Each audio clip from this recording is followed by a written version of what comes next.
केवल हनुमान जी में ही था यह 7 कार्य करने का साहस। आखिर कौन से थे वो 7 काम जो स्वयं भगवान श्री राम ने हनुमान जी को सौंपे थे?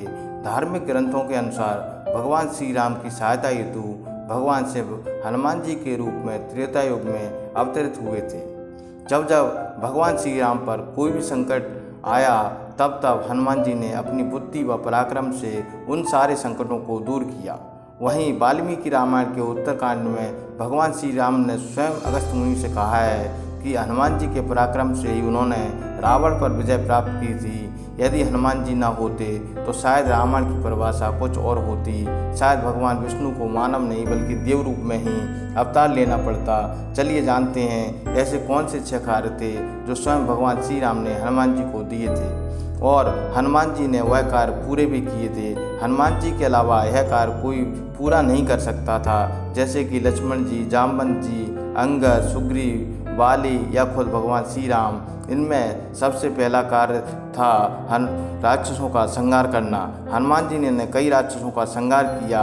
इनमें दुबाल, अंगपद, देवांतक, त्रिशरा, निकुंभ, रावण का पुत्र अक्षकुमार, राक्षसी लंकनी। इतने शक्तिशाली राक्षसों का वध केवल और केवल हनुमान जी ही कर सकते थे, क्योंकि हनुमान जी के पास अष्ट सिद्धियाँ और नवनिधियाँ थीं। यानी हनुमान जी चाहते तो अपना रूप छोटे एक कण के समान भी कर सकते थे और आकाश में गगनचुंबी आकार भी कर सकते थे।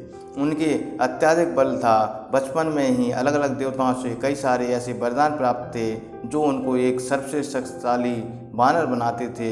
वहीं रामायण के अनुसार हनुमान जी का थप्पड़ खाकर रावण उसी तरह कांप उठा जैसे भूकंप आने पर पर्वत हिलने लगता है। हनुमान जी के इस पराक्रम को देखकर यहाँ उपस्थित सभी वानरों में हर्ष भी छाया गया था और हनुमान जी बहुत ही अधिक बलवान थे। अब बात करते हैं दूसरे कार्य की, जो था समुद्र लांघना।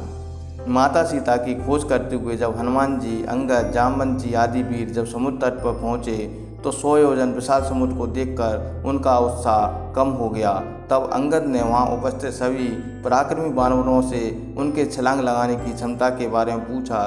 तब किसी वानर ने कहा कि वह 30 योजन तक छलांग लगा सकता है, तो किसी ने कहा कि वह 50 योजन तक छलांग लगा सकता है। ऐसे में रक्षराज जामवंत जी ने कहा कि 90 योजन तक तो मैं छलांग लगा सकता हूँ।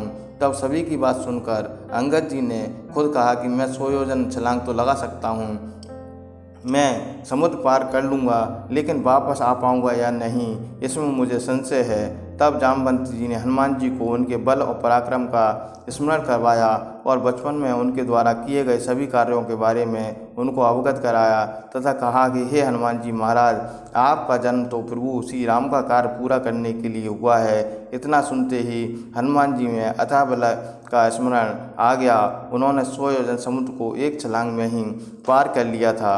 हनुमान जी का तीसरा कार्य था सीता माता की खोज करना। समुद्र लांघने के बाद जब हनुमान जी लंका पहुँचे तो लंका के द्वार पर ही लंकिनी नामक राक्षसी ने उन्हें द्वार पर ही रोक लिया। हनुमान जी उसे परास्त कर लंका में प्रवेश किया। हनुमान जी ने माता सीता को बहुत खोजा, फिर भी उन्हें माता सीता कहीं नज़र नहीं आई। उसके बावजूद भी हनुमान जी के उत्साह में कोई कमी नहीं आई। माता सीता के न मिलने पर हनुमान जी ने सोचा कहीं रावण ने माता सीता का वध तो नहीं कर दिया।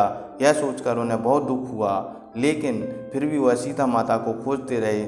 जब विभीषण द्वारा उन्हें बताया गया कि माता सीता सकुशल हैं और अशोक वाटिका में हैं, तब यह जानकर हनुमान जी अति प्रसन्न हुए। हनुमान जी ने यह कार्य बड़ी सरलता से कर लिया। इसके अलावा कोई और होता तो शायद यह कार्य नहीं कर पाता। मनुष्य रूप में भगवान श्री राम और लक्ष्मण जी भी समुद्र नहीं लांघ सकते थे। उसके बाद का जो तीसरा कार्य था वह था लंका दहन। अशोक वाटिका में माता सीता से मिलने के बाद हनुमान जी ने अशोक वाटिका को तहस नहस कर दिया। ऐसा हनुमान जी ने इसलिए किया क्योंकि वह शत्रु की शक्ति का अंदाज़ा लगाना चाहते थे। जब रावण के सैनिक हनुमान जी को पकड़ने आए तब हनुमान जी ने उनका वध कर दिया। तब रावण ने अपने पराक्रमी पुत्र अक्षय कुमार को भेजा। हनुमान जी ने उसको भी मार दिया। हनुमान जी ने अपना पराक्रम दिखाते हुए लंका में आग लगा दी। लंका में जाकर माता सीता की खोज करना और उसके बाद राक्षसों का वध करना तथा लंका को जलाने का साहस केवल और केवल हनुमान जी के अंदर ही था और इस कार्य को भी हनुमान जी ही कर सकते थे, जिसे उन्हें बड़े सहजता से कर दिखाया। और उनका पांचवा कार्य था भगवान श्री राम और लक्ष्मण जी को जब युद्ध में मेघनाथ ने नागपाश बांध दिया था और नागपाश में बनते ही प्रभु श्री राम और लक्ष्मण जी मूर्छित हो गए थे और धीरे धीरे नागों का जहर उनके शरीर में प्रवेश कर रहा था। तब सुग्रीव, जामवंत जी और सारी वानर सेना चिंता में पड़ गई। उस समय हनुमान जी ही थे जो विष्णु लोक से गरुण जी को लेकर आए और प्रभु श्री राम तथा लक्ष्मण जी को नागपाश से मुक्त कराया। छठवां कार्य था संजीवनी बूटी लाना, जो केवल और केवल हनुमान जी ही कर सकते थे। वाल्मीकि रामायण के अनुसार जब रावण के पुत्र मेघनाथ का मुकाबला लक्ष्मण जी से हो रहा था, ऐसे में मेघनाथ ने लक्ष्मण जी को मारने के उद्देश्य से शक्ति बाण चला दिया। शक्ति बाण लगने से लक्ष्मण जी घायल हो गए। तब विभीषण के कहने पर लंका से सुसेन वैद्य को हनुमान जी लेकर आए। सुसेन वैद्य ने कहा कि लक्ष्मण जी को केवल और केवल संजीवनी बूटी से ही बचाया जा सकता है। तब हनुमान जी तुरंत ही तीव्र गति से उड़ पड़े और हनुमान जी वहाँ पहुँचे तो उन्हें कई सारी औषधियाँ दिखाई दीं। जब हनुमान जी संजीवनी बूटी की पहचान न कर सके तो पूरे के पूरा पर्वत ही उठा लाए। वैसे तो हनुमान जी ने अपनी बुद्धि का कई बार उपयोग किया, परंतु संजीवनी बूटी लाते समय उन्होंने अपने असम साहस का प्रदर्शन किया। हनुमान जी द्वारा किया गया अंतिम कार्य था अहिरावण और महिरावण को मारना। जब युद्ध में कुंभकर्ण, मेघनाथ के साथ रावण के कई सारे योद्धा मारे गए, तब रावण ने पाताल लोक के राजा अहिरावण और महिरावण को प्रभु श्री राम और लक्ष्मण जी को मारने के लिए बुलवाया। अहिरावण और महिरावण प्रभु श्री राम और लक्ष्मण जी को पाताल लोक ले गए तथा वह वहाँ काली माँ के सामने दोनों की बलि देना चाहते थे। हनुमान जी भी उनके पीछे पीछे पाताल लोक पहुँच गए और वहाँ पर हनुमान जी ने अपनी बुद्धि और पराक्रम का उपयोग करके अहिरावण तथा महिरावण का संहार कर दिया तथा प्रभु श्री राम लक्ष्मण जी के प्राण बचाए।